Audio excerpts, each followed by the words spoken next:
Have you ever wondered about the true origins of magic? What if everything you thought you knew about sorcery and spells was merely the surface of an ancient, hidden world that has shaped human civilization for millennia? Tonight, we're going to peel back the veil of time and uncover secrets that have been deliberately obscured, forgotten, or condemned by those in power. The world is filled with mysteries, and some of the most profound are hiding in plain sight, woven into the very fabric of our history, our cultures, and perhaps even our DNA. Prepare to have your perception of magic completely transformed. What you're about to discover isn't just folklore or fantasy. It's a sophisticated system of knowledge that was once as respected as medicine, as essential as governance, and as sacred as prayer itself. From the temple priests of ancient Babylon, who commanded spirits with clay tablets, to the Egyptian pharaohs who wielded Heka, the primordial force of creation, to the Renaissance scholars who decoded the very mathematics of the divine, magic has been the secret engine driving human evolution. But here's what they don't want you to know. The persecution, the witch hunts, the deliberate destruction of this knowledge wasn't just about superstition. It was about power. It was about control. And it was about erasing a form of wisdom that could never be contained by institutions or dogma. Get ready to journey through hidden chambers of history, where sorcery and spells weren't just practiced, they were the foundation upon which empires rose and fell. This is the story they tried to bury. This is the hidden history of magic itself. The practice of sorcery is as old as consciousness itself. Long before it was branded as heresy or driven into the shadows, magic was woven into the very essence of daily life, integrated into medicine, governance, religion, and community in ways that would astound modern minds. Imagine walking through the ancient world, where magic wasn't a matter of superstition, but a sophisticated science of understanding and manipulating both natural and supernatural forces. This wasn't primitive thinking. This was advanced knowledge that connected the seen and unseen worlds through precise ritual, sacred geometry, and divine linguistics. In the fertile valleys between the Tigris and Euphrates rivers, where civilization first bloomed, the ancient cultures of Sumer, Akkad, Babylon, and Assyria developed what may be humanity's first systematic magical framework. But here's what's remarkable. In these cultures, magic wasn't separate from religion. It was religion. It was sanctioned, practiced, and perfected by temple priests, royal scribes, and master healers. Picture the great ziggurats rising like artificial mountains toward the heavens, their terraced levels serving as cosmic antennas connecting earth to sky. Within these sacred structures, priest-magicians worked with texts that would make modern grimoires look like children's books. One of the most extraordinary collections was the Maklu series, a vast compilation of incantations and rituals written in cuneiform on hundreds of clay tablets. The word Maklu means burning. And these weren't simple fire ceremonies. They were sophisticated protocols for spiritual warfare, designed to counter witchcraft, neutralize evil omens, and destroy malevolent entities that threatened the cosmic order. But here's where it gets fascinating. These rituals operated on the universal principle of sympathetic magic, the idea that like affects like. When they burned effigies or specific substances, they weren't just performing theater. They believed they were manipulating the fundamental forces of reality itself, creating ripples in the fabric of existence that would manifest in the physical world. The Sherpu series took this even further, focusing on purification and protection from divine wrath. In Mesopotamian understanding, illness, disaster, and misfortune weren't random events. They were symptoms of spiritual imbalance or magical attack. The solution required intervention through precisely crafted spells and elaborate rites that could restore harmony between the human and divine realms. Consider the god Ea, known as Enki, the deity of wisdom, magic, and the subterranean waters of knowledge. This wasn't just mythology. Ea was invoked as a real, accessible source of power that could bring healing and balance to a chaotic world. The priests didn't pray to Ea. They worked with him, following specific protocols to access divine intelligence and magical authority. And then there was their integration of magic with what we'd now call scientific observation. Extispecie.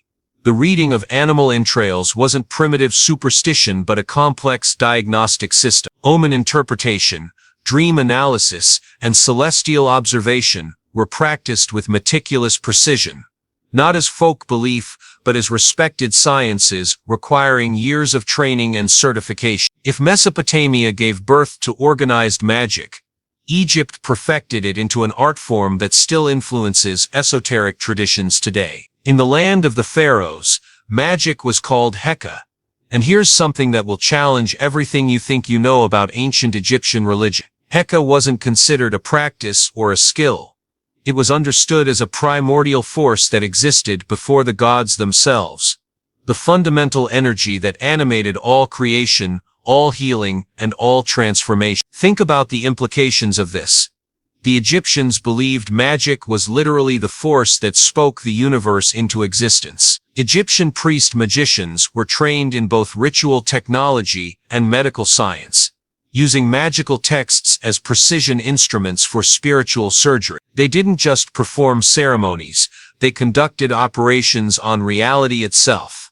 The Book of the Dead, known to the Egyptians as the Book of Coming Forth by Day, wasn't just a collection of funeral prayer. It was a comprehensive manual for navigating non-physical dimensions, complete with passwords for divine gatekeepers, transformation techniques for becoming sacred animals, and combat protocols for hostile entities in the underworld. But here's what's truly extraordinary.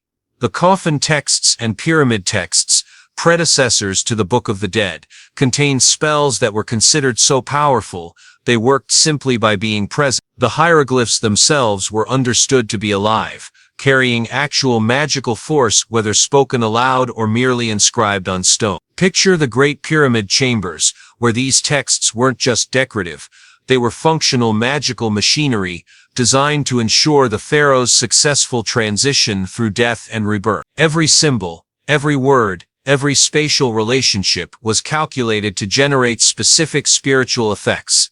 The goddess Isis became legendary, not just for her magical knowledge, but for demonstrating magic's ultimate power, resurrection itself. The myth of Isis gathering the scattered pieces of Osiris and restoring him to life wasn't just storytelling, it was a template, a proof of concept, showing that death itself could be overcome through the proper application of magical principle. Consider the sophistication of their magical integration. The Ebers Papyrus, dating to around 1550 BCE, contains detailed prescriptions that seamlessly blend physical remedies with magical incantation. They understood that healing required addressing both material symptoms and spiritual causes, a holistic approach that modern medicine is only beginning to rediscover. Egyptian magical practitioners used amulets, scarabs, and specially crafted wands, not as superstitious trinkets, but as precision instruments calibrated to specific frequencies of spiritual energy. Each symbol, each material, each geometric form was chosen for its documented ability to channel and direct magical force. While the Mesopotamians and Egyptians were developing their magical sciences, something remarkable was happening across the globe. Independent civilizations, separated by vast distances and having no contact with each other, were simultaneously discovering and refining eerily similar magical principles. This wasn't coincidence. This was convergent evolution of human consciousness, encountering the same underlying spiritual laws. In the vast expanses of sub-Saharan Africa, magical systems emerged that were so sophisticated, so effective, that they would eventually survive the brutality of colonization, slavery, and cultural genocide to influence spiritual practices worldwide. But here's what colonial observers missed entirely. African magic wasn't primitive, it was arguably the most psychologically advanced magical system ever developed. While much of Africa's magical knowledge was transmitted orally, making it invisible to those who equated writing with civilization, its influence has been absolutely foundational to global magical practice. In many African cultures, magic and religion weren't separate domains. They were different expressions of the same spiritual truth. African magical systems operated on the understanding that the physical and spiritual worlds were in constant communication, and that harmony between these realms was essential for individual and community well-being. But here's what made African magic unique. It was fundamentally collaborative and community-centered. Spirit workers known by various names like Sangomas in southern Africa, Babalawos in Yoruba traditions, or Gengas in Central African cultures, weren't mysterious outsiders or feared outcasts. They were essential community members, like doctors or teachers, tasked with maintaining spiritual balance and diagnosing problems that existed beyond the physical realm. Consider the Ifa tradition of the Yoruba people, a divinatory system so complex and comprehensive that it contains 256 primary divination figures, each with countless variations and interpretation. Ifa priests used elaborate combinations of palm nuts, cowrie shells, or carved chains to access what they called the Library of Divine Knowledge, a cosmic database containing solutions to every possible human problem.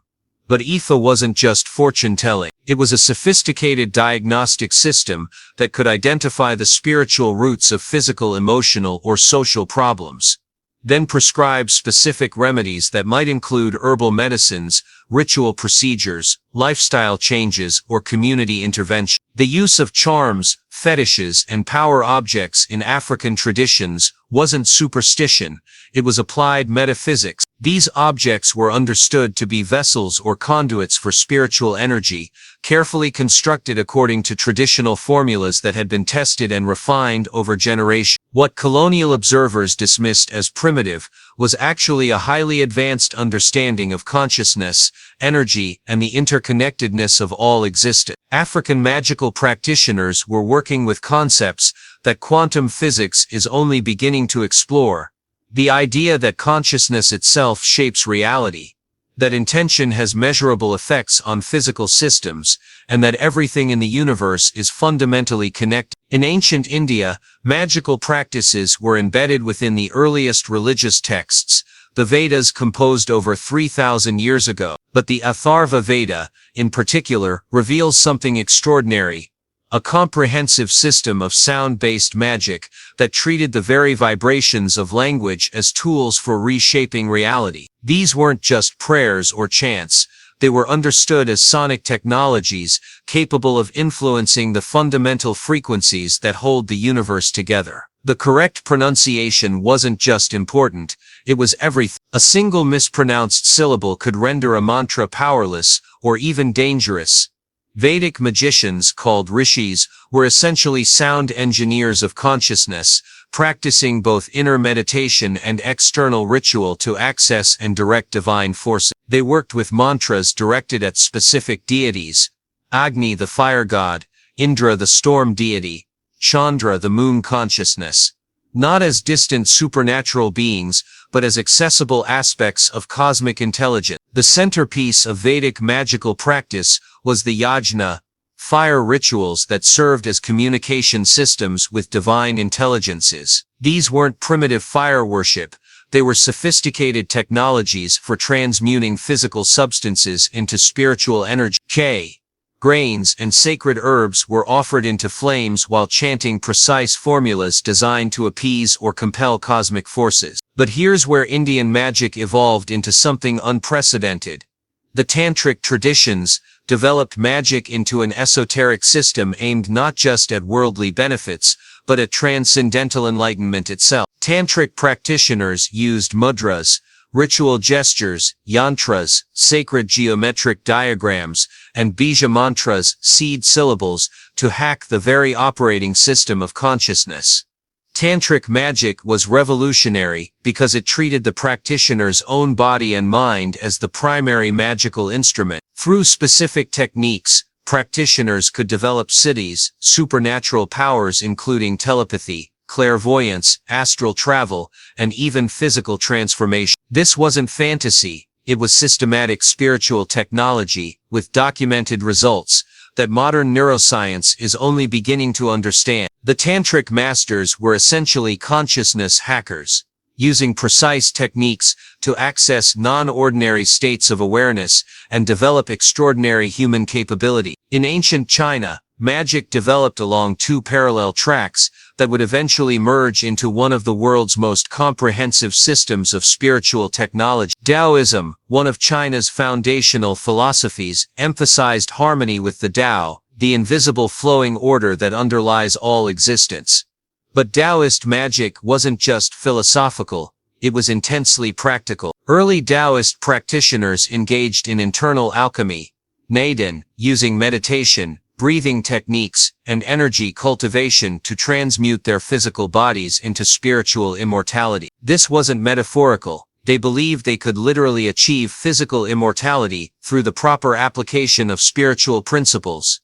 External alchemy, Waiden, involved creating elixirs, talismans, and magical formulas using metals, minerals, and herbs. While many of these formulas were poisonous, leading to the ironic deaths of emperors seeking immortality, the spiritual principles behind them were sophisticated understandings of transformation and transcendence. Taoist sorcerers developed techniques for summoning spirits, communicating with the dead, and repelling malevolent entities. They used specialized tools, swords, bells, and sacred scrolls, not as props, but as precision instruments, calibrated for specific spiritual functions. Spirit writing, Fuji, became a method for receiving divine instruction directly from celestial intelligences. Dream incubation allowed practitioners to travel to heavenly realms for knowledge and guidance. These weren't fantasy practices, they were documented techniques with verified results. The integration of geomantic practices, like Feng Shui, shows how Chinese magic extended beyond individual practice to include environmental manipulation. Feng Shui practitioners could allegedly alter the flow of energy through landscapes, buildings, and cities to influence everything from personal luck to political stability. By the Han Dynasty, magical traditions had become so widespread that imperial officials were forced to regulate and catalog them. This wasn't suppression, it was recognition that magic had become a significant cultural force, requiring governmental oversight. In the classical Mediterranean world, magic existed in a complex relationship with philosophy, religion, and political power. The Greeks and Romans developed magical traditions that synthesized influences from Egyptian, Mesopotamian, Persian, and Hebrew sources, creating something entirely new, intellectual magic. Greek philosophers like Plato and Plotinus didn't dismiss magic as superstition, they analyzed it as a natural force worthy of serious study. They developed theoretical frameworks for understanding how magical principles operated, creating the philosophical foundation for what would become Western occult tradition. The Greek magical papyri, hundreds of spells and rituals discovered in Egypt from the Hellenistic and Roman periods, reveal magic as a cosmopolitan, multicultural phenomenon. These texts combine Greek philosophical concepts, Egyptian ritual techniques, and Hebrew divine names, demonstrating a syncretic spiritual culture that transcended ethnic and religious boundaries. But here's what's remarkable. These weren't primitive superstitions, but sophisticated procedures for consciousness manipulation. Spells for summoning gods, attracting lovers, winning legal battles, and achieving visionary states show magic being used as practical psychology and applied metaphysics.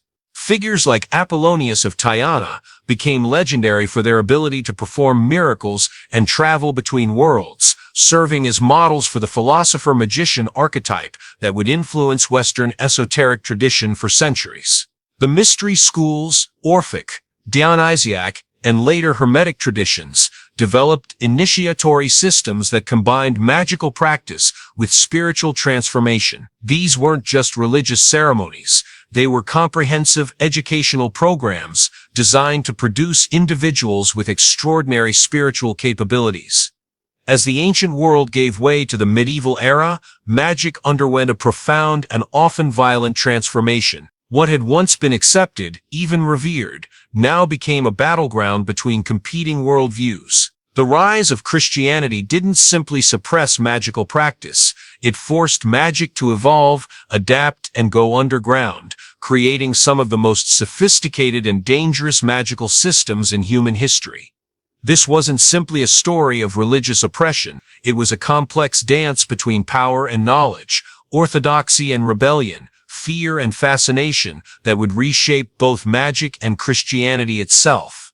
Following the Christianization of Europe, something remarkable happened. The old magical traditions didn't disappear, they transformed. Like water finding new channels, ancient practices flowed into new forms, sometimes blending seamlessly with Christian symbolism, other times hiding in plain sight within folk traditions. Seasonal festivals that had been sacred to pre-Christian Europeans, Samhain, Imbolc, Beltane, were either absorbed into the Christian calendar or condemned as pagan survivals. But the magical practices associated with these celebrations continued, often practiced by the very people who attended Christian services on Sunday. In rural communities, especially those far from centers of ecclesiastical power, cunning folk and wise women continued to serve as local healers, protectors, and spiritual intermediaries. These weren't rebels or heretics, they were community pillars who maintained essential services that the church couldn't or wouldn't provide. Their knowledge was a living library of herbal medicine,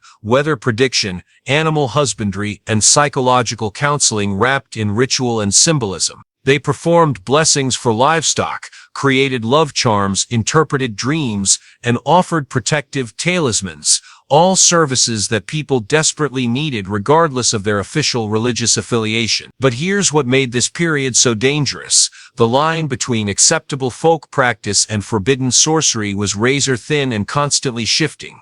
What was tolerated in one region might be prosecuted as heresy in another. What was acceptable when practiced by a respected community elder might be condemned as witchcraft when performed by a social outsider. The church found itself in an impossible position, trying to eliminate practices that were deeply embedded in daily life while avoiding the complete alienation of its flock. This tension created a complex gray area where magic could survive, but only under constant threat. Paradoxically, some of the most elaborate magical systems of the medieval period were developed not by village witches or pagan holdouts, but by members of the clergy and educated elite. This learned magic drew upon classical texts, especially works attributed to figures like Hermes Trismegistus, Pythagoras, and Plato, along with Arabic scientific and mystical writings. The 12th century Renaissance, a period of intellectual revival in Western Europe, led to the translation of hundreds of texts from Arabic into Latin. Among these were sophisticated works on alchemy, astrology,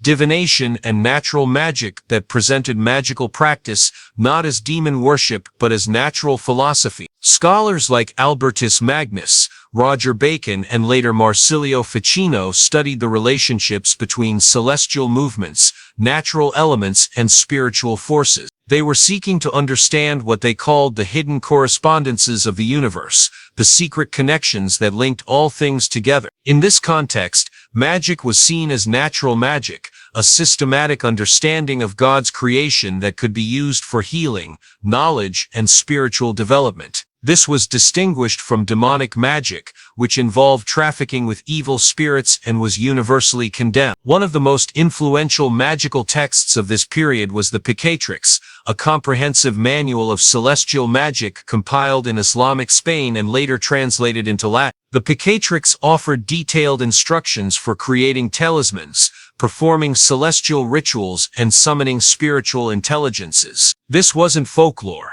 It was sophisticated magical technology based on astronomical calculations and metaphysical principles. Similarly, texts like the Key of Solomon outlined complex systems of ceremonial magic involving angelic hierarchies, sacred geometry, and ritual procedures. These books weren't for peasants or village wise women, they were studied by aristocrats, monks, and university-trained philosophers. The practitioners of learned magic saw themselves not as rebels against Christianity, but as natural philosophers exploring the deeper mysteries of God's creation. They believed that understanding the hidden properties of stones, plants, and celestial influences was a form of divine study, a way of reading the secret signatures that God had written into nature itself. Alchemy emerged as perhaps the most respected and mysterious branch of medieval magical practice. While popular imagination associates alchemy with attempts to transmute base metals into gold,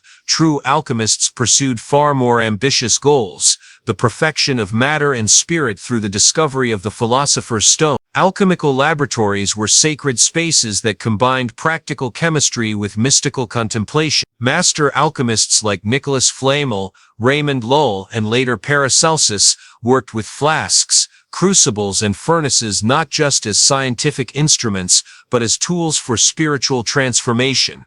The alchemical process was understood to mirror the practitioner's inner development. Each stage of transmutation, calcination, dissolution, separation, conjunction, fermentation, distillation, and coagulation corresponded to psychological and spiritual phases of purification and integration. Alchemical texts were deliberately written in symbolic language to protect their secrets from the uninitiated and to avoid accusations of heresy. Dragons, serpents, kings and queens, suns and moons weren't just chemical symbols, they were archetypal representations of psychological and spiritual forces. The philosopher's stone itself was understood to be simultaneously a physical substance and a spiritual achievement.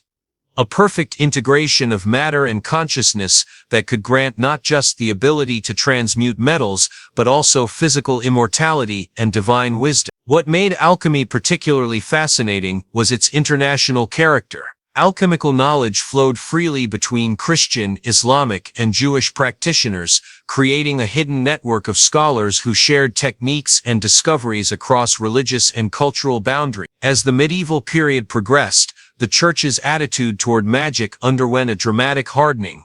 What began as attempts to distinguish between acceptable and unacceptable practices evolved into a comprehensive demonology that would fuel centuries of persecution. The shift occurred in the 13th and 14th centuries when theologians like Thomas Aquinas began developing systematic theories about demonic activity.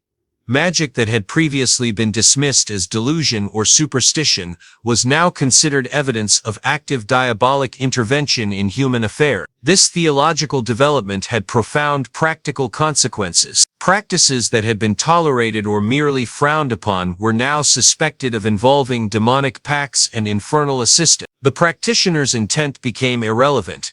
Any supernatural effect that couldn't be explained through divine miracle or natural causes was presumed to be demonic in origin.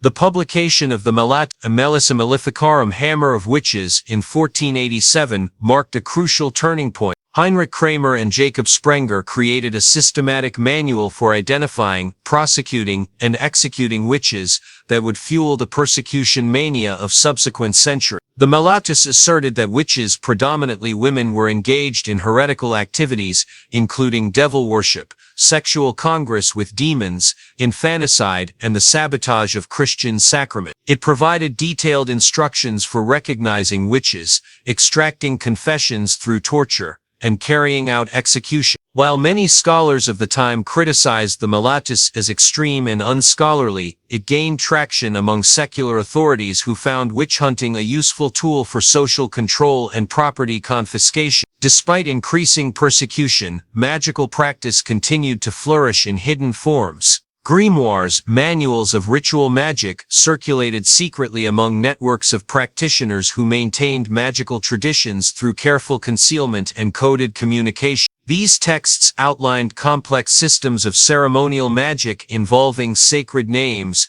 planetary hours, angelic and demonic hierarchies, and protective circles. Major grimoires from this period include the Lesser Key of Solomon, the Book of Abramelin, and various Solomonic texts that claim descent from the legendary magical knowledge of King Solomon. The grimoire tradition represented a fascinating synthesis of Jewish mysticism, Christian theology, Islamic magic, and classical paganism. These texts provided detailed instructions for summoning spirits, binding demons, creating magical tools, and performing elaborate rituals for various purposes. Copying or possessing such books was extremely dangerous, but they remained in circulation through networks of scribes, scholars, and practitioners who preserved this knowledge despite the risks. Many grimoires were encoded with ciphers or written in symbolic language to protect their secrets from persecution. The practitioners of grimoire magic saw themselves as heirs to ancient wisdom traditions that predated Christianity. They believed they were preserving essential knowledge that would otherwise be lost to religious persecution and institutional suppression. The Renaissance brought something unprecedented in the history of magic: legitimacy. As Europe emerged from the medieval era, a wave of intellectual curiosity and cultural revival swept across the continent, and magic found itself not merely tolerated but celebrated as a path to understanding the deepest mysteries of existence. This wasn't simply a return to ancient practices, it was a revolutionary synthesis that would create the foundation for all modern Western magical traditions. The spark that ignited the Renaissance magical revival was the rediscovery of the Corpus Hermeticum, a collection of mystical writings attributed to Hermes Trismegistus, the legendary Egyptian sage who was believed to be a contemporary of Moses and a master of both divine and natural magic. When Marsilio Ficino translated these texts into Latin in the 1460s, he unleashed ideas that would fundamentally reshape European consciousness. The Hermetic writings presented a vision of the universe as a living, interconnected whole, suffused with divine intelligence and accessible to human understanding and manipulation.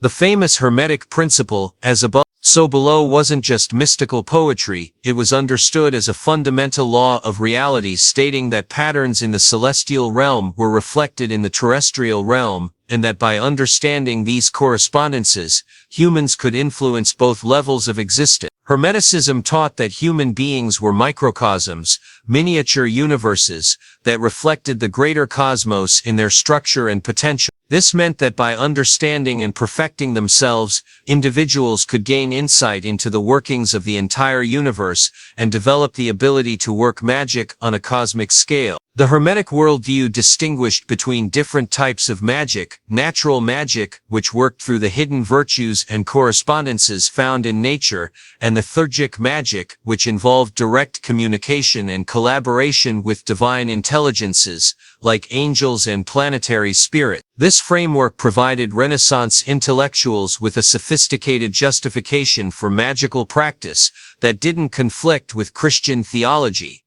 Magic wasn't rebellion against God, it was a deeper understanding of God's creation and a participation in the divine work of creation itself. Alongside Hermeticism, Renaissance thinkers rediscovered and developed Neoplatonism, the philosophical system that taught that all reality emanates from a single unknowable source called the One, and that everything in existence is connected through a hierarchy of being. Marsilio Ficino, Giovanni Pico della Mirandola, and other Renaissance Neoplatonists used this metaphysical framework to create sophisticated theories of magic that integrated classical philosophy, Christian theology, and practical magical techniques. Ficino's masterwork, De Vita, the Book of Life, provided detailed instructions for using music, imagery, and ritual to align oneself with beneficial celestial influences. This wasn't superstition, it was applied metaphysics based on careful observation of correspondences between psychological states, natural phenomena, and astronomical events. Pico della Mirandola went even further, attempting to create a unified philosophical system that would reconcile all schools of human wisdom: Christianity, Judaism, Islam, Greek philosophy, and magical practice, into a single coherent vision of reality. His famous 900 Theses defended magic and Kabbalah as ancient sacred sciences, capable of revealing divine truths that were hidden from ordinary rational inquiry. While controversial and often censored, Pico's ideas profoundly influenced the development of Western esotericism. The Neoplatonic emphasis on the unity of all existence provided a philosophical foundation for magical practice that emphasized love, beauty, and harmony, rather than the demonic conjuration that characterized many medieval magical texts. One of the most unexpected developments of the Renaissance magical revival was the adoption of Jewish Kabbalah by Christian scholars. Kabbalah, the mystical tradition of Judaism, offered a sophisticated symbolic system for understanding the nature of divinity, creation, and the soul's journey toward union with God. Christian thinkers like Pico della Mirandola and Johannes Reuchlin adapted Kabbalistic concepts into a Christian framework, creating what became known as Christian Kabbalah. They believed that Kabbalistic techniques could reveal hidden truths about Christ and the Trinity, and that Hebrew letters, numbers, and divine names possessed inherent magical power. The Kabbalistic tree of life became a central diagram in Renaissance magic, representing the structure of both the universe and the human soul. Each of the 10 Sephiroth divine emanations on the tree corresponded to different aspects of divine consciousness and different levels of magical practice. Gematria, the practice of finding hidden meanings through numerical analysis of Hebrew words, became a standard technique for uncovering secret correspondences and hidden relationships. Christian Kabbalists discovered numerical relationships between Hebrew and Latin words that seemed to confirm the universal validity of their mystical insights.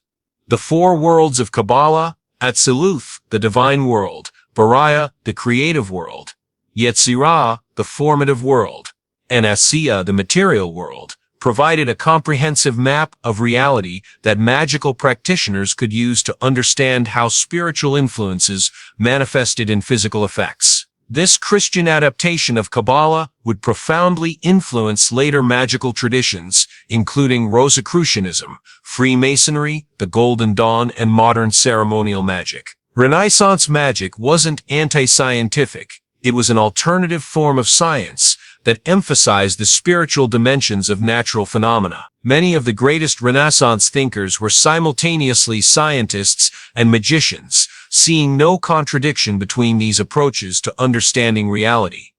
Astrology and astronomy were not yet separate disciplines. Johannes Kepler and Tycho Brahe were respected astronomers who also created astrological charts and explored the influence of celestial bodies on human consciousness and earthly events. Paracelsus revolutionized medicine by insisting that illness had spiritual as well as physical causes, and that healing required addressing both levels simultaneously. He developed iatrochemistry, medical chemistry, that combined laboratory preparation with astrological timing and magical symbolism. Paracelsus taught that nature itself was alive with spiritual intelligences, elementals, planetary spirits, and astral forces that could be contacted and worked with through proper preparation and approach. He claimed to have learned as much from village wise women and folk healers as from university professors.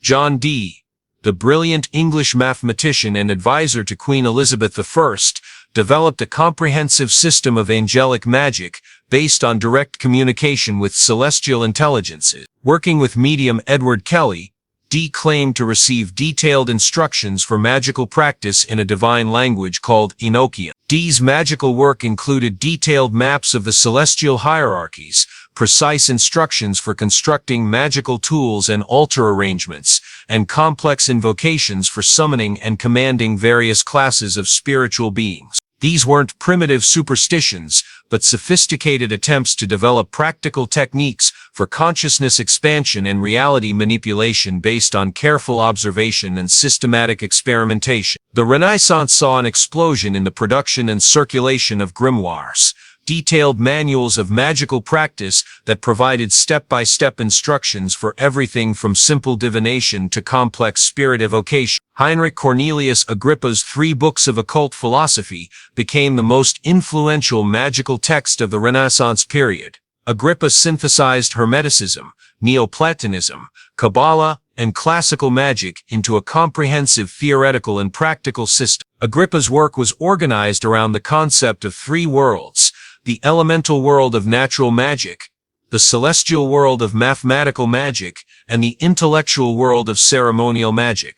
Each level required different techniques and offered different types of results. The Arbatel of Magic, published in 1575, presented a Christian approach to angelic magic that emphasized moral purity and divine wisdom rather than power or material gain. The Arbatel provided prayers and rituals for contacting beneficent spirits and increasing spiritual understanding. Other important Renaissance grimoires included the Heptanaren, which outlined planetary magic based on the 7 traditional planets, and various Solomonic texts that claimed to preserve the magical knowledge of King Solomon. These texts shared several characteristics that distinguished them from medieval magical literature. They emphasized the magician's moral and spiritual preparation.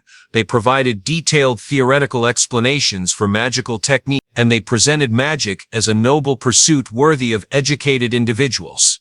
Renaissance magic profoundly influenced art, architecture, and literature. Occult symbols like the pentagram, the tree of life, and zodiacal imagery appeared in cathedrals, paintings, and manuscripts throughout Europe. Artists like Leonardo da Vinci, Sandro Botticelli, and Albrecht Dürer incorporated esoteric geometry and mystical allegory into their works. Leonardo's Vitruvian Man exemplified the Hermetic principle of humans as microcosms reflecting the structure of the greater universe. Architects designed buildings according to magical principles, using proportions and orientations that were believed to create harmony between earthly structures and celestial influences.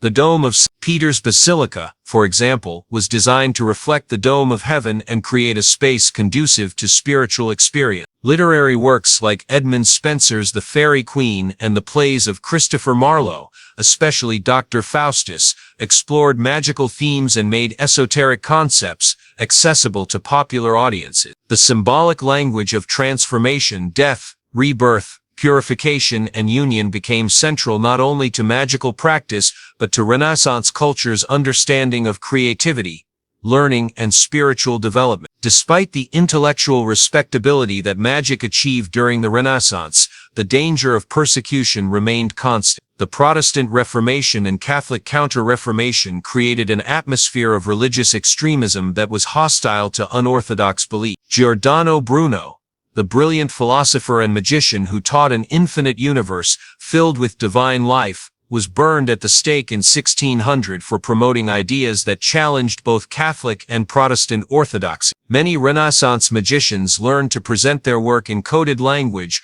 or to emphasize its compatibility with Christian doctrine. Others, like John Dee, walked a careful line between legitimacy and danger, maintaining positions at court while pursuing magical research that could have led to accusations of heresy. The Renaissance magical revival created a tension that would persist for centuries. Magic had gained intellectual legitimacy, but remained politically dangerous. This forced magical practitioners to develop sophisticated strategies for preserving and transmitting their knowledge while avoiding persecution.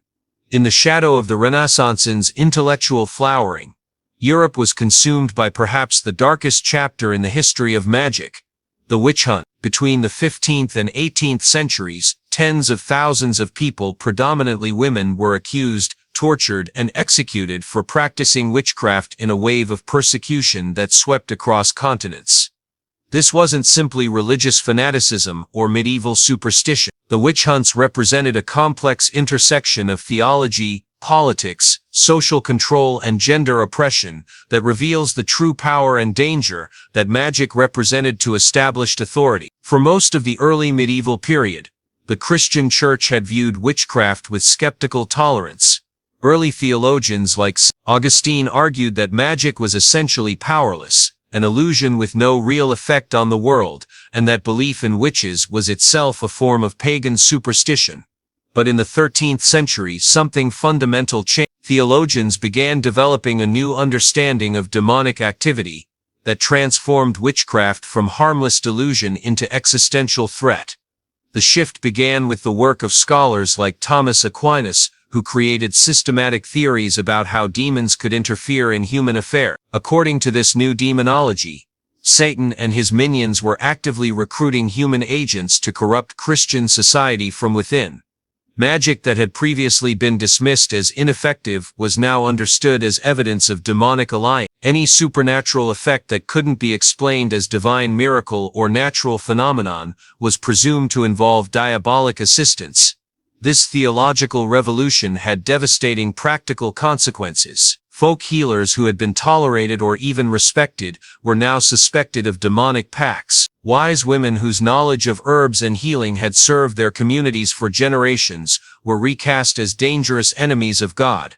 The publication of the Malleus Maleficarum Hammer of Witches in 1487 crystallized these new attitudes into a systematic program of persecution. Heinrich Kramer and Jacob Sprenger created what was essentially an instruction manual for identifying, prosecuting and executing witches. The Malleus made several revolutionary claims. Witches were real and posed a serious threat to Christian civilization. Women were more susceptible to demonic influence than men, due to their allegedly weaker moral nature. And witchcraft was a form of heresy that required the death penalty. But here's what made the Malleus particularly dangerous. It provided detailed instructions for extracting confessions through torture and identified specific signs and tests that could prove someone was a witch. This created a legal framework that made conviction virtually inevitable once someone was accused.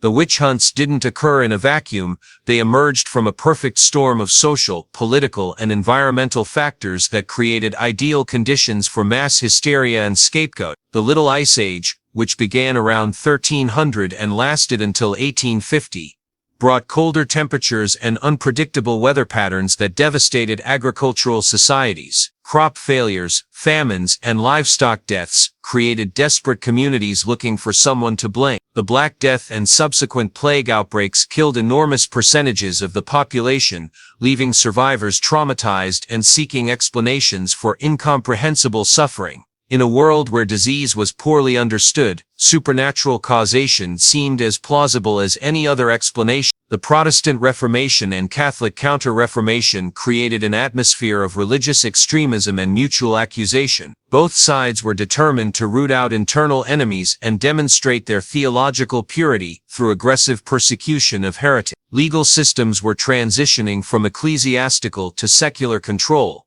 making witchcraft a criminal offense punishable by death, rather than a spiritual matter requiring penance. This shift gave secular authorities powerful incentives to prosecute witches, since they could confiscate the property of those convicted.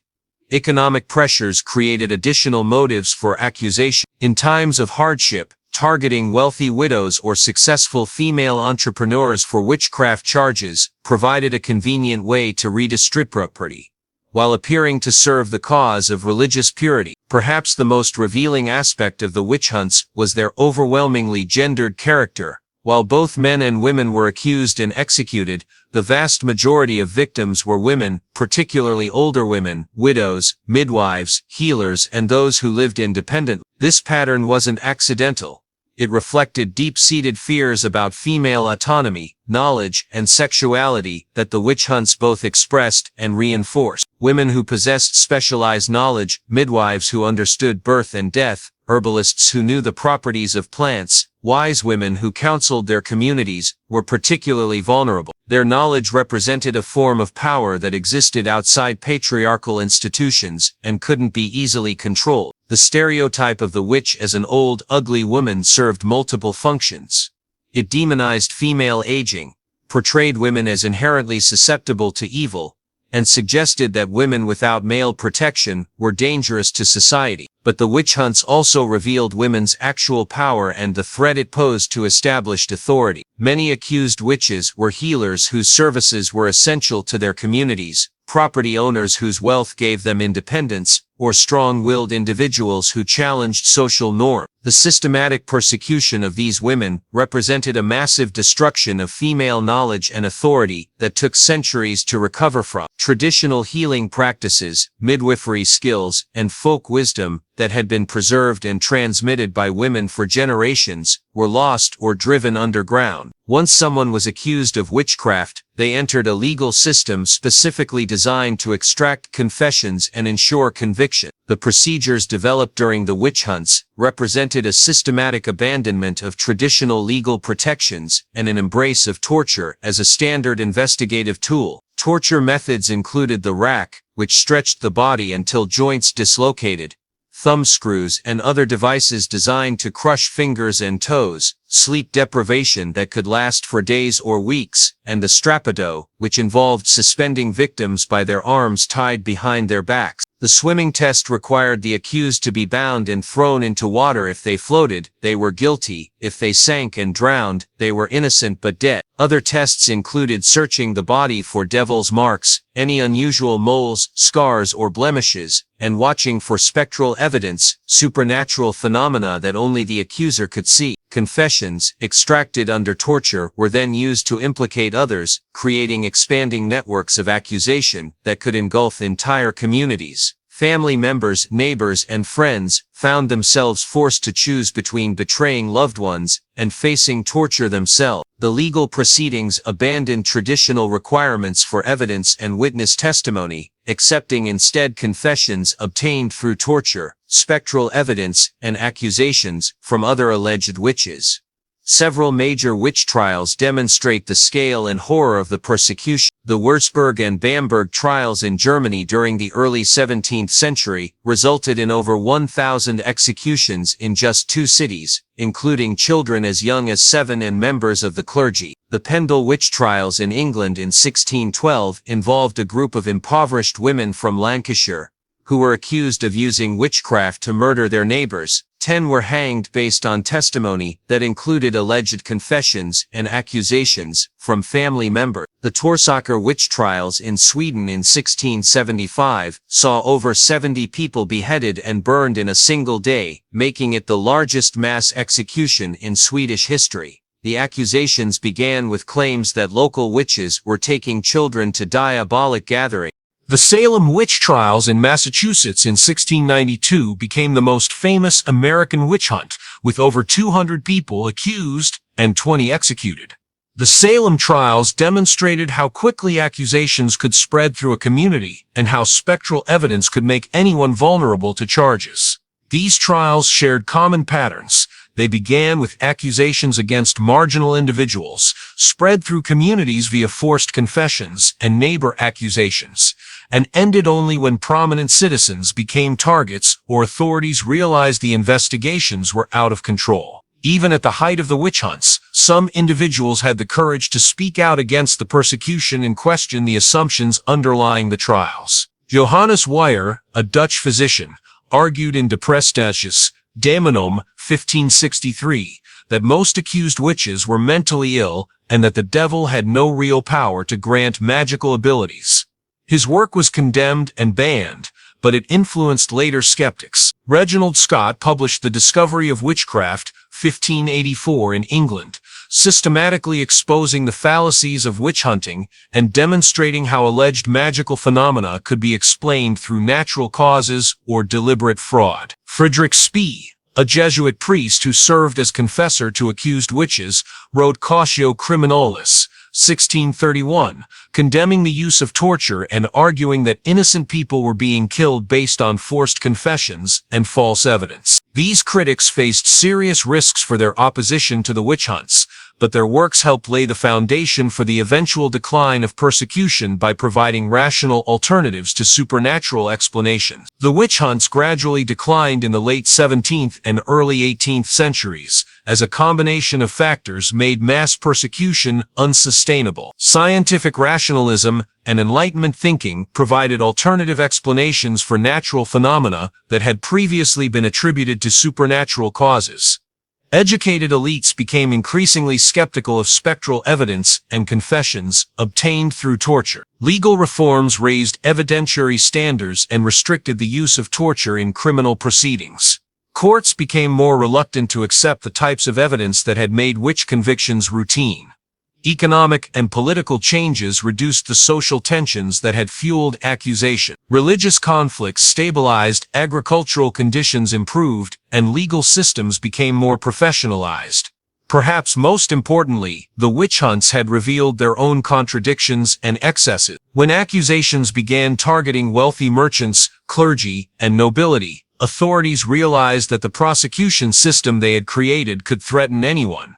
The witch hunts left deep scars on European and American culture that persist to this day. The systematic persecution of women, particularly those with specialized knowledge or independent authority, represented a massive cultural trauma whose effects extended far beyond the immediate victim. Traditional healing practices and folk wisdom that had been preserved for generations were lost or driven so far underground that they nearly disappeared. The archetype of the evil witch became embedded in popular culture, culture, making it difficult for later generations to reclaim positive images of magical practice. But the witch hunts also demonstrated the power that magical knowledge represented to established authority. The violence of the persecution revealed the threat that independent spiritual practice posed to institutional control. In recent decades, scholars, feminists, and spiritual practitioners have worked to reclaim the history of the witch hunts and honor the memory of those who died. This has involved not only documenting the historical facts, but also recognizing the persecution as a form of cultural genocide that deliberately destroyed knowledge tradition. The witch hunts serve as a warning about what happens when fear overcomes reason, when institutions prioritize control over justice, and when societies turn against their most vulnerable members. They remind us that the price of magical knowledge has often been paid in blood, and that the freedom to explore alternative spiritual paths is never guaranteed.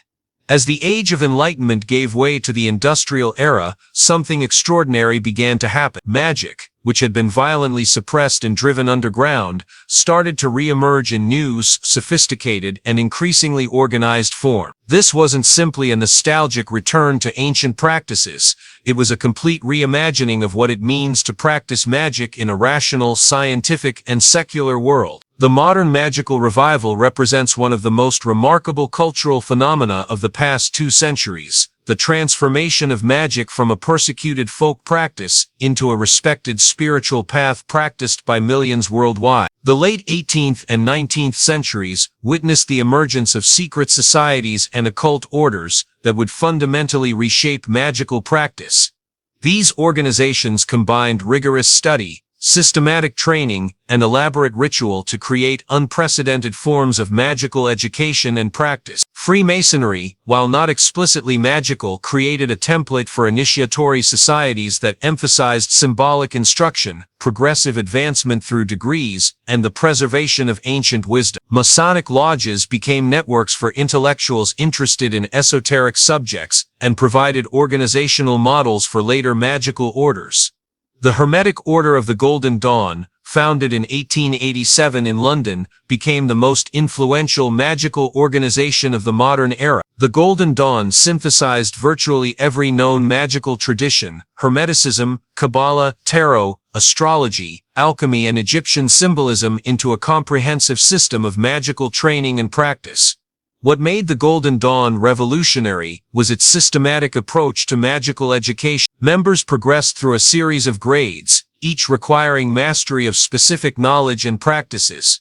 The curriculum included meditation techniques, ritual procedures, divination methods, and theoretical studies that provided a complete magical education. The Golden Dawn emphasized ceremonial magic, highly formalized rituals designed to invoke divine forces and achieve specific spiritual states.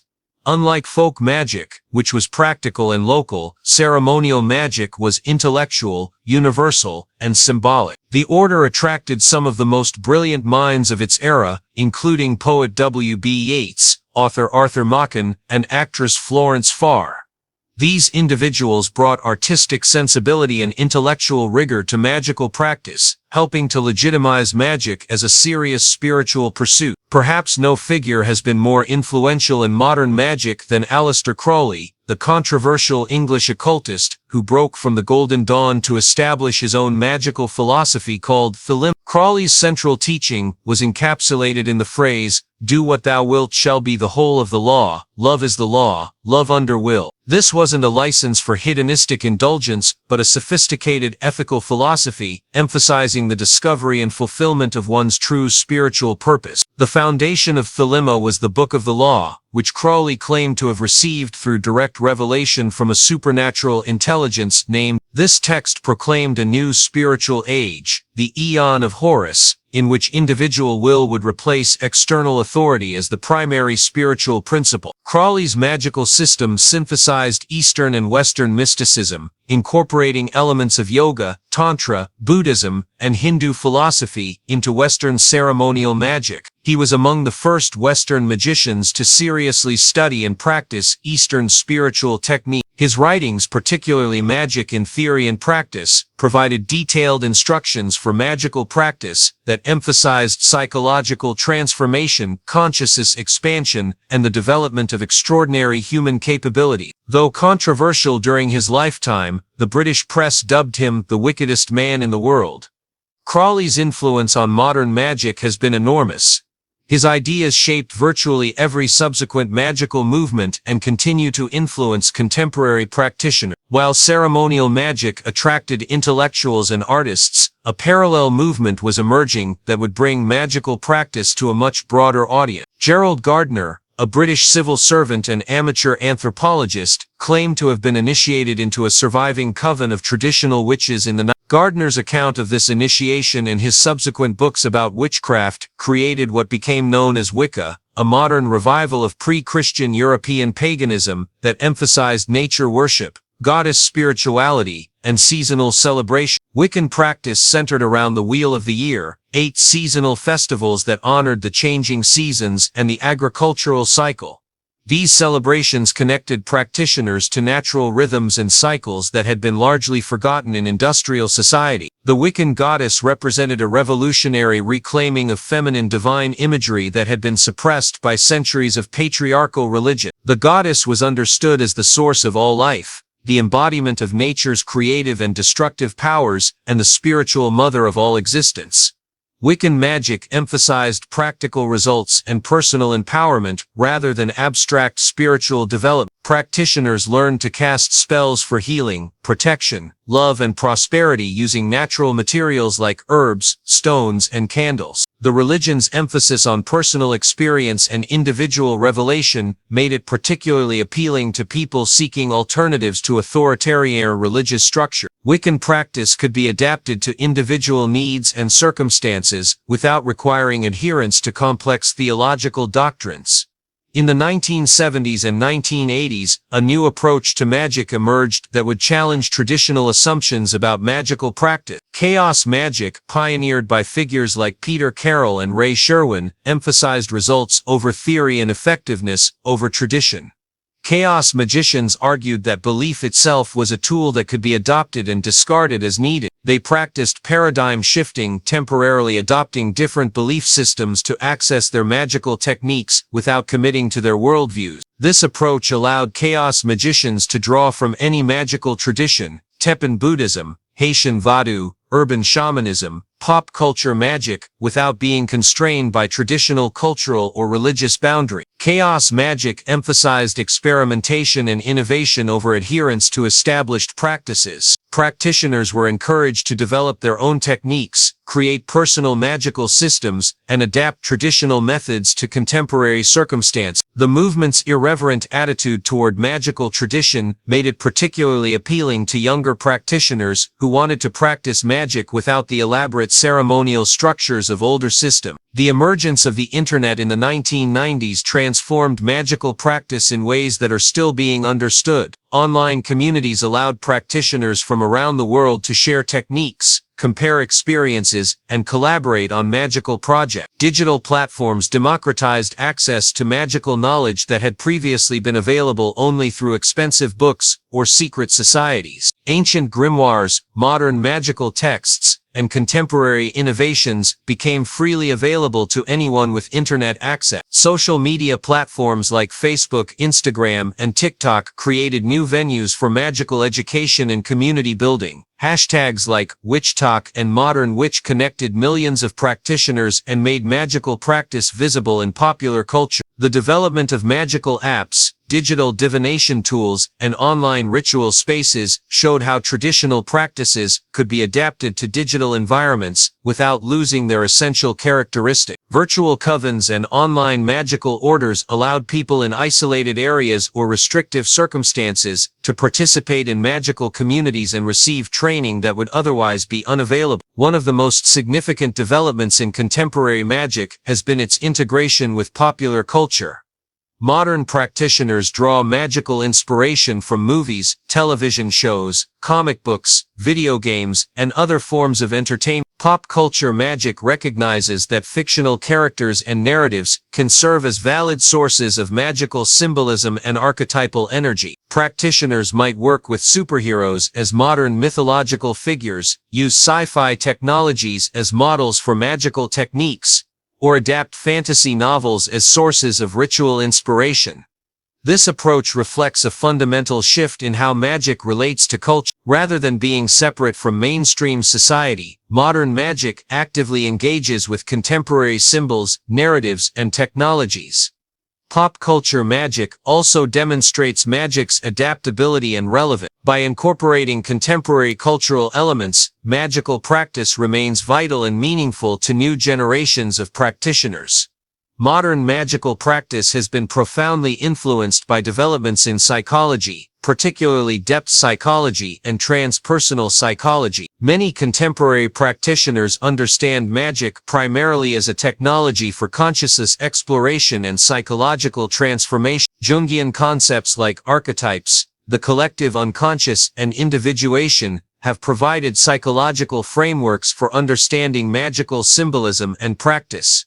Many modern magicians see magical work as a form of active imagination or archetypal engagement. Neuroscience research into meditation, altered states of consciousness, and the placebo effect has provided scientific contexts for understanding magical practice without requiring belief in supernatural phenomena. Cognitive behavioral approaches have influenced the development of practical magic focused on changing thought patterns, emotional responses, and behavioral habits through ritual and symbolic work.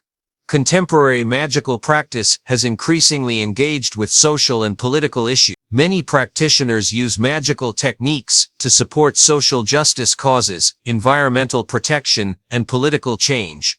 Magical activism might involve group rituals for peace, protection spells for protesters, or binding spells directed at political figures. These practices represent a return to magic's historical role as a tool for resistance and empowerment.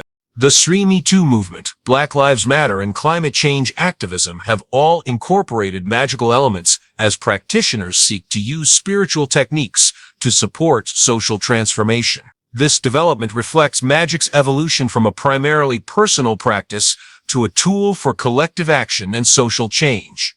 The modern magical revival has raised important questions about cultural appropriation and authentic practice. As magical techniques from various cultures have become widely available, practitioners have had to grapple with issues of respect, permission, and cultural sensitivity. Many contemporary magical communities emphasize the importance of understanding the cultural context of magical practices, seeking permission from traditional practitioners, and avoiding the commodification of sacred traditions. These discussions have led to greater awareness of the colonial history of magical practice and efforts to decolonize magical traditions that have been appropriated or misrepresented. The tension between accessibility and authenticity continues to shape contemporary magical discourse and practice. We stand at an unprecedented moment in the history of magic. For the first time in human civilization, magical knowledge that was once guarded by secret societies, hidden in forbidden grimoires, or passed down through family lineages, is available to anyone with an internet connection. But this democratization of magical knowledge represents more than just increased access. It's creating entirely new forms of magical practice that would have been unimaginable to previous generations. The digital age isn't just changing how we practice magic, it's fundamentally transforming what magic means and how it functions in human culture. The internet has created something unprecedented in magical history, a global network of practitioners who can instantly share techniques, compare results, and collaborate on magical projects across continents and time zones. Online communities like Reddit's Witchcraft, Facebook magical groups, and Discord servers have become digital covens where practitioners offer advice, share experiences, and provide support for magical practice. These communities often provide more accessible and diverse magical education than traditional local groups.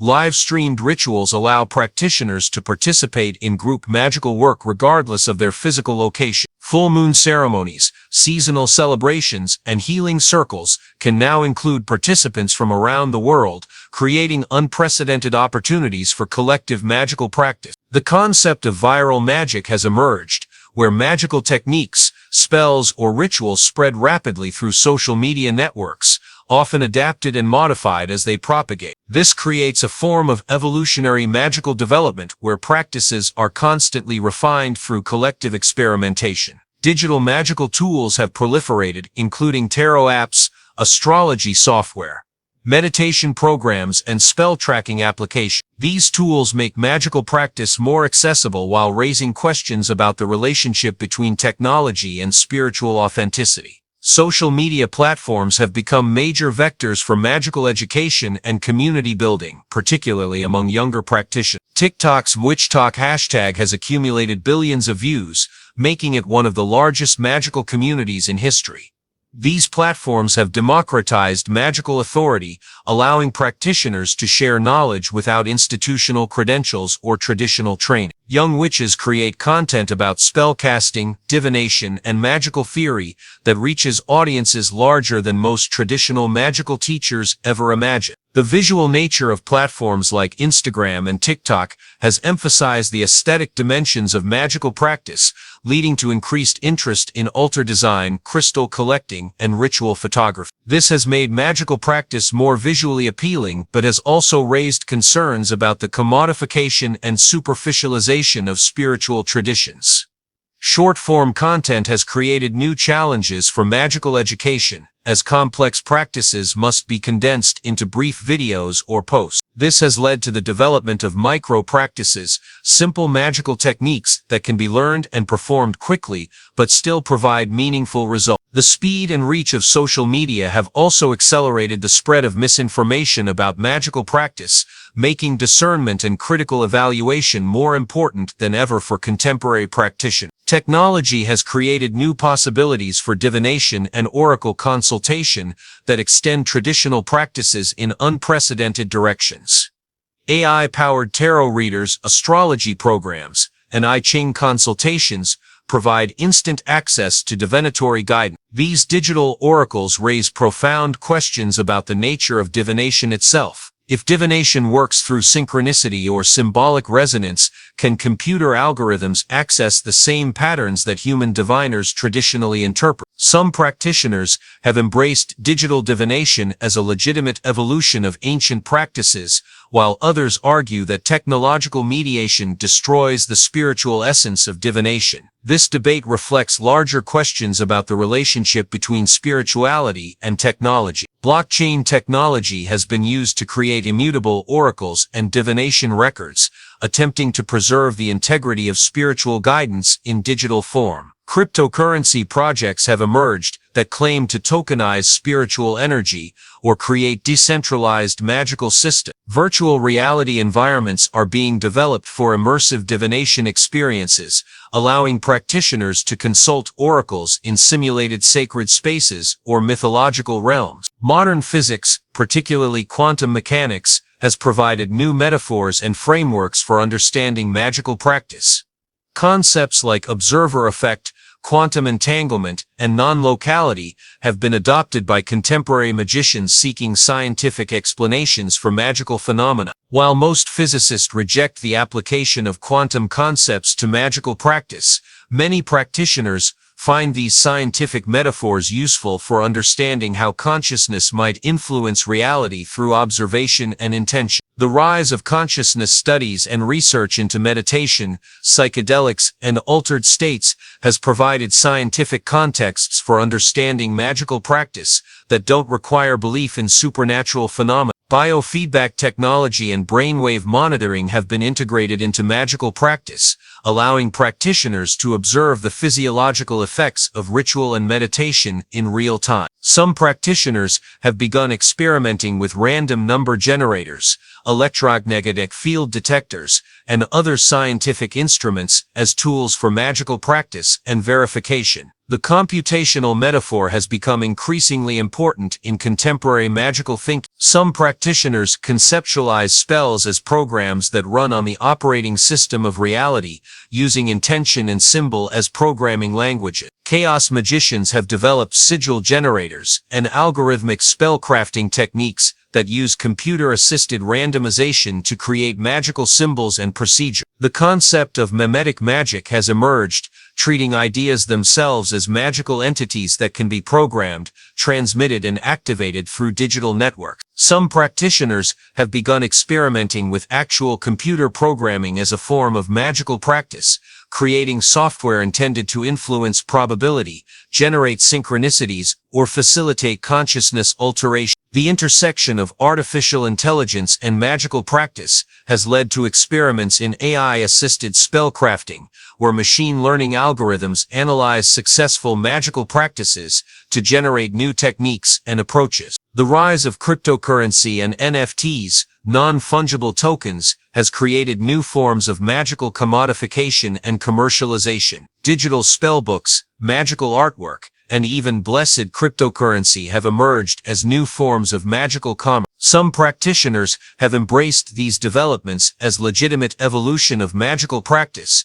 while others see them as dangerous commodification of spiritual tradition. The concept of prosperity magic has been adapted to cryptocurrency investment, with practitioners using magical techniques to influence market outcomes and trading success. Digital magical marketplaces have emerged where practitioners can purchase spells, divination readings, and magical services using traditional payment methods or cryptocurrency. These developments raise important questions about the relationship between spiritual practice and capitalist economics, particularly as magical communities navigate between accessibility and commercialization. Traditional magical training, which often required physical presence in specific locations or face-to-face contact with teachers, has been adapted to digital environments.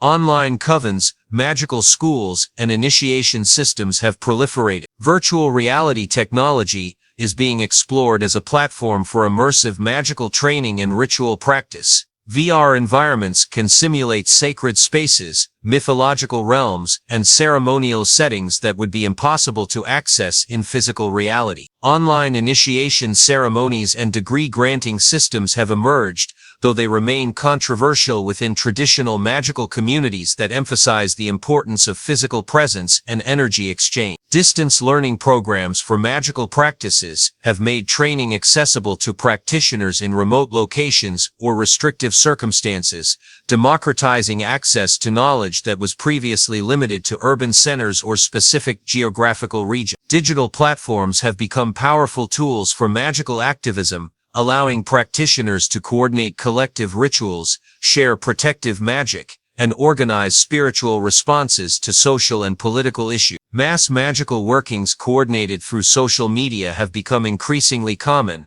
with practitioners around the world participating in simultaneous rituals for peace, healing, or political change. The Send Me Too movement, climate change activism, and racial justice campaigns have all incorporated magical elements as practitioners seek to use spiritual techniques to support social transformation. Digital security and privacy have become magical concerns as practitioners work to protect their online practices from surveillance and persecution in countries where magical practice remains illegal or socially unacceptable. Digital platforms have become important tools for preserving endangered magical traditions and sharing knowledge from marginalized communities.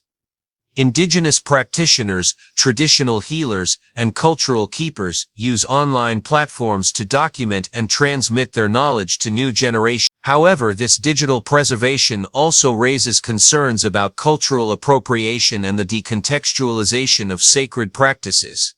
Traditional communities struggle to maintain control over their spiritual knowledge in digital environments, where information can be easily copied and distributed. The tension between preservation and innovation continues to shape contemporary magical discourse as practitioners work to honor traditional knowledge while adapting practices to contemporary circumstances and needs. As we look toward the future, several trends seem likely to shape the continued evolution of magical practice. Artificial intelligence will likely play an increasingly important role in magical practice, potentially serving as teaching aids, divination tools, or even magical practitioners in their own right. Virtual and augmented reality technologies will create new possibilities for immersive magical experiences, potentially allowing practitioners to visit simulated sacred sites, interact with digital entities, or practice in environments that transcend physical limitation. Biometric monitoring and neurofeedback will provide new ways to measure and optimize magical practice, potentially leading to more effective techniques and better understanding of how magical practices affect consciousness and physiology. Global connectivity will continue to facilitate cross-cultural exchange and synthesis, potentially leading to new hybrid traditions that combine elements from multiple magical cultures. The relationship between magical practice and scientific understanding will likely continue to evolve, potentially leading to new paradigms that integrate spiritual and scientific approaches to understanding reality. The digital transformation of magical practice also presents significant challenges. The commodification of spiritual practices through digital marketplaces and social media influencer culture risks reducing sacred traditions to consumer products. Information overload and the rapid spread of misinformation through digital platforms make it increasingly difficult for practitioners to distinguish authentic teachings from superficial or misleading content. The loss of traditional community structures and mentorship relationships may leave practitioners without adequate guidance and support for their spiritual development. Cultural appropriation and the decontextualization of sacred practices remain serious concerns as digital platforms make it easier to access and modify traditional knowledge without understanding its cultural significance. Privacy and security concerns are particularly acute for magical practitioners who may face persecution or discrimination if their practices become known to employers, family members, or government authority. As our journey through the hidden history of sorcery and spells draws to a close, one truth emerges with crystal clarity. Magic has never been about the supernatural, it has always been about the superhuman. It has always been about humanity's relentless drive to transcend limitations, to connect with forces beyond ordinary perception, and to transform reality through the power of focused will and sacred knowledge. From the temple chambers of ancient Babylon to the digital covens of TikTok, from the hieroglyphic spells carved in pharaohs' tombs to the algorithmic sigils generated by chaos magicians, magic has proven itself to be one of the most persistent and adaptive aspects of human culture. What we've discovered on this journey is that magic is not a relic of humanity's primitive past, but an expression of our most essential nature, our capacity for wonder, our hunger for meaning, and our determination to shape reality rather than merely accept it.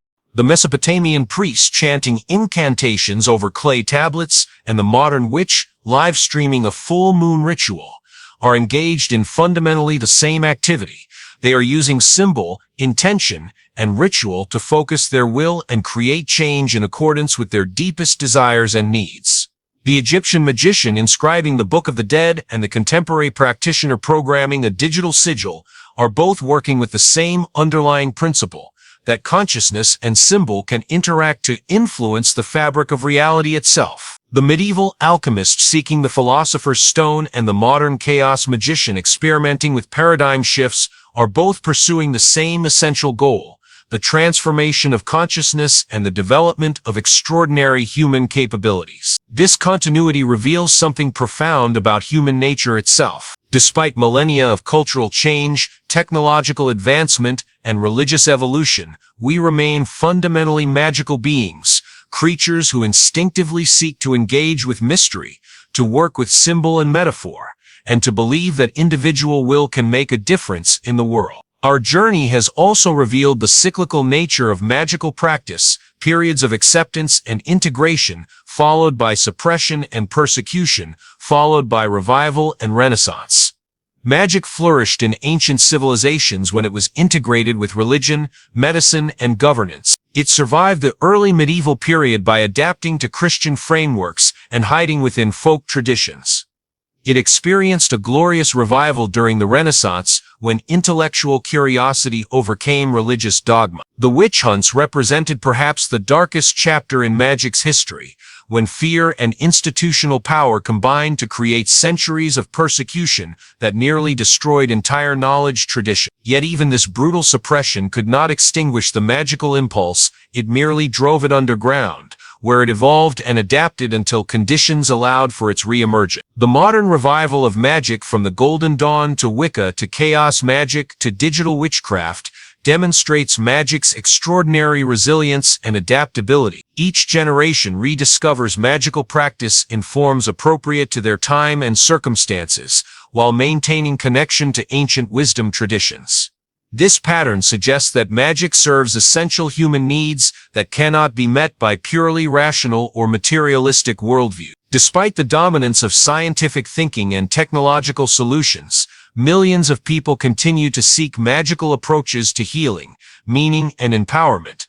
One of the most important insights from our exploration is the sophistication of ancient magical thinking. Far from being primitive superstition, traditional magical practices often embody profound psychological insights and sophisticated understanding of consciousness, symbolism, and human nature. Ancient magical practitioners understood concepts that modern psychology is only beginning to rediscover: the power of belief to shape experience, the importance of ritual in creating psychological transformation, the role of symbol and metaphor in accessing unconscious knowledge, and the interconnectedness of mind, body, and environment in human well-being. The integration of magic with medicine, agriculture, astronomy, and governance in ancient cultures reflects a holistic understanding of human existence that modern compartmentalized thinking has largely lost. The persecution and suppression of magical traditions represents not just religious intolerance, but the loss of valuable knowledge about consciousness, healing, and human potential that we are only now beginning to recover through scientific research into meditation, altered state, and the mind-body connection. Throughout history, magical practice has served as a form of resistance against oppressive authority and a source of empowerment for marginalized communities. The witch hunts revealed this threat clearly. The victims were often women who possessed knowledge and independence that challenged patriarchal control. Magic has consistently provided alternative sources of authority and empowerment that exist outside institutional structure. Folk healers, wise women, shamans, and magical practitioners have traditionally served communities in ways that established religious and medical institutions could not or would not. The modern revival of magical practice often explicitly embraces this resistant aspect, with practitioners using magical techniques to support social justice causes, environmental activism, and personal empowerment in the face of systemic oppression. Magic's emphasis on individual agency, personal experience, and direct spiritual access makes it inherently democratic and anti-authoritarian.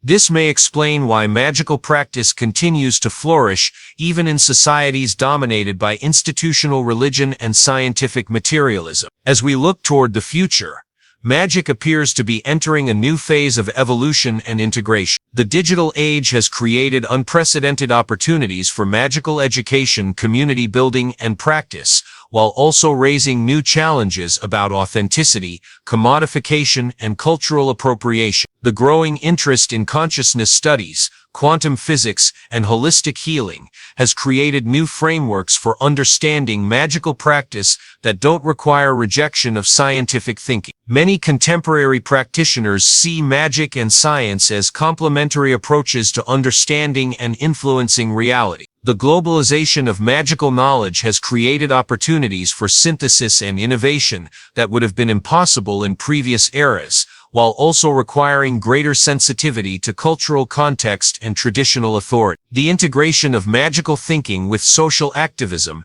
environmental awareness, and personal development suggests that magic is evolving to address contemporary challenges and concerns. Perhaps most importantly, our journey has reminded us that magic points towards something essential about existence itself: the presence of mystery, meaning, and possibility in a universe that often appears random and meaningless. Magic insists that consciousness matters, that intention has power, that symbols carry meaning, and that individual will can make a difference. Whether these beliefs are literally true or metaphorically useful may be less important than their effect on human experience and behavior. Magic provides a language for engaging with the unknown, a framework for finding meaning in apparent randomness, and a methodology for accessing extraordinary states of consciousness and human potential. In an age of increasing technological complexity and social fragmentation, magic offers connection to nature, to community, to ancestral wisdom, and to the deeper aspects of our own consciousness. The history of sorcery and spells is ultimately the history of human hope,